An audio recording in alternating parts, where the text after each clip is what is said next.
आज हम Maxwell distribution function की एप्लीकेशंस के बारे में जानेंगे। इसमें सबसे पहले हम देखते हैं average speed. Average speed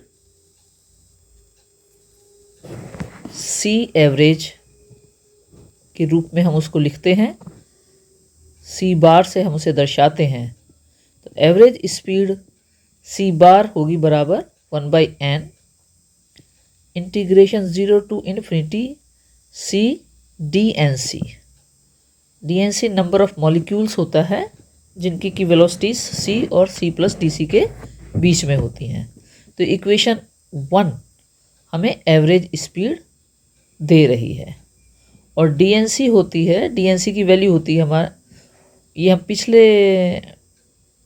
lecture में पढ़ चुके हैं और निकाल चुके हैं। डी एन सी होता है 4πn ब्रैकेट में constant alpha by pi raise to power 3/2 E raise to power minus alpha C square and C square D C. तो ये वैल्यू अगर हम इक्वेशन 1 में यूज़ कर लेते हैं तो वहाँ से हमें एवरेज स्पीड की वैल्यू मिलती है सी बार बराबर है 4π alpha over pi raise to power 3/2 integration 0 to infinity c q e raise to power minus alpha C square D c, और यह होगा 4π alpha over pi raise to power 3/2 and 1/2 alpha square. क्योंकि ये जो इंटेग्रल है 0 to infinity c cube e raise to power minus alpha C square D C, इसकी value निकल के आती है 1/2 अल्फा स्क्वेयर के। तो ये वैल्यू हमने यहाँ पर रखी है। तो एवरेज स्पीड सी बार बराबर होगी 4/π alpha raise to power half. तो इक्वेशन 3 से हमें एवरेज स्पीड की वैल्यू मिल रही है मॉलिक्यूल्स की, और ये जो कांस्टेंट अल्फा है इसकी वैल्यू होती है β/2। तो यह होगी m/2 kT के बराबर। तो equation using equation 3 in 2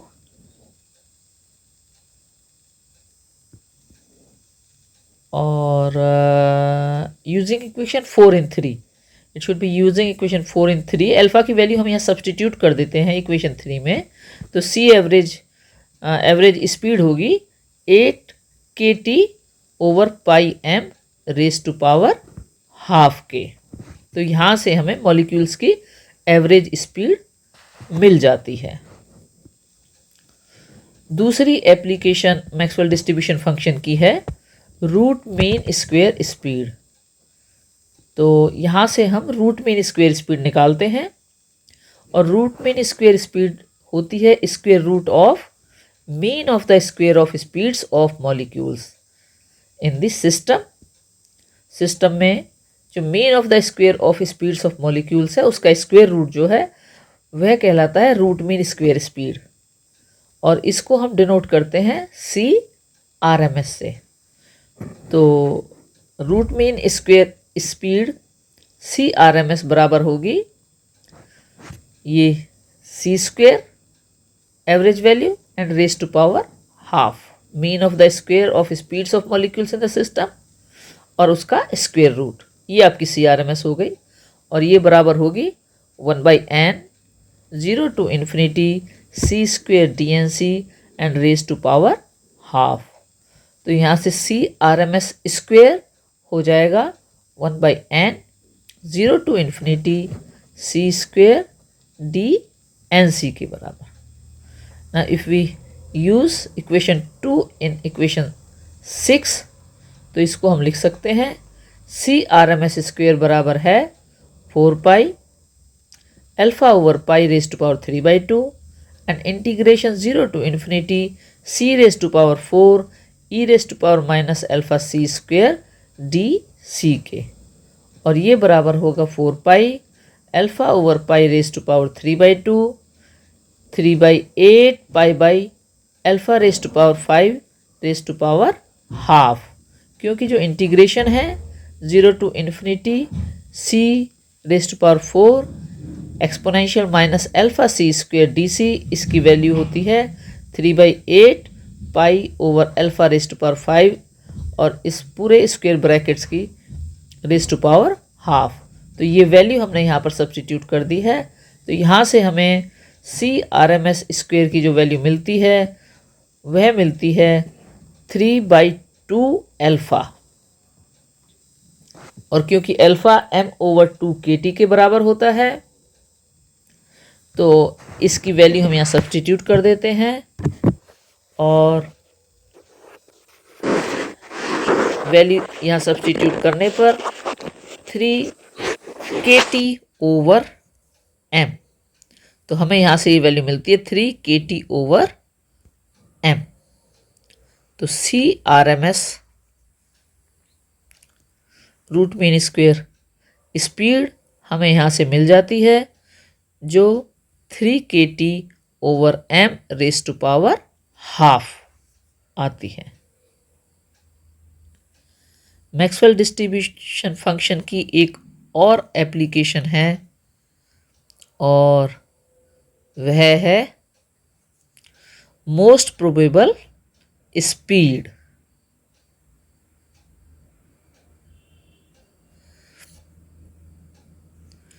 So the most probable speed is the speed with which maximum molecules move in the system। जिस स्पीड से मैक्सिमम मॉलिक्यूल्स सिस्टम में मूव करते हैं वही मोस्ट प्रोबेबल स्पीड कहलाती है।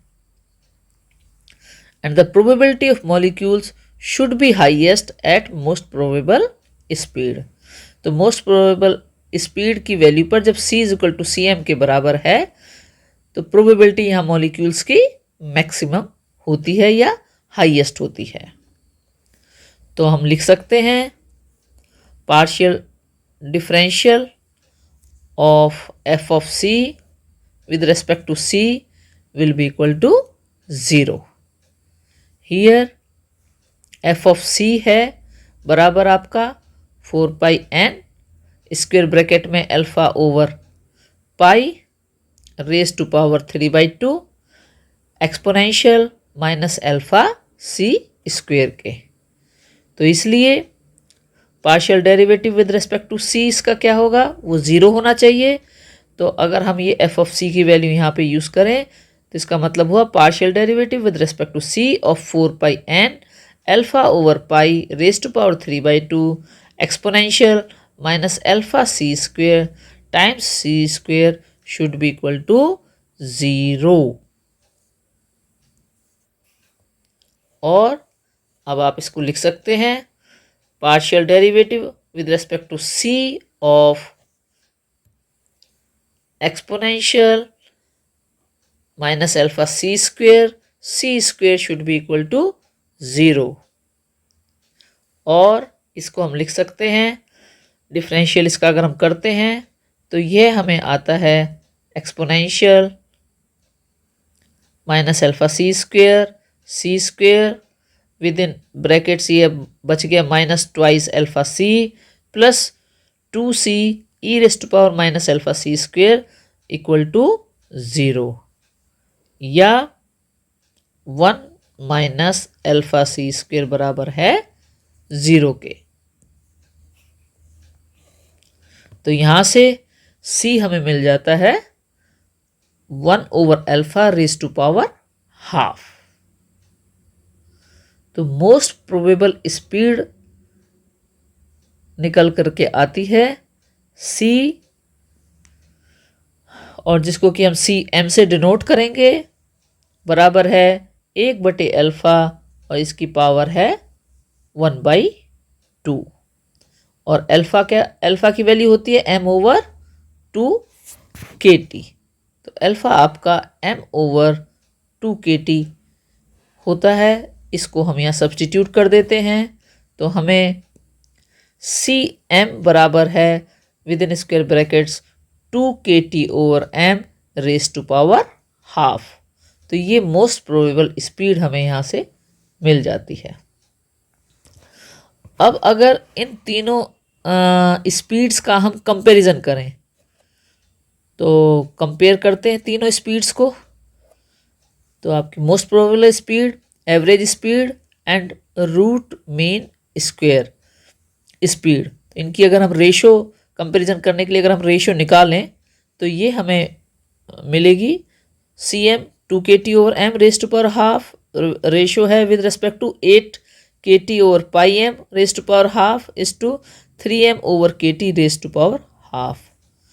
तो इनकी जो रेशो है वो निकल के आती है cm is to average speed c is to root mean square speed, जिसको कि CRMS, और यह आपको मिलती है दिस इज 1:1.128 इज टू 1.224।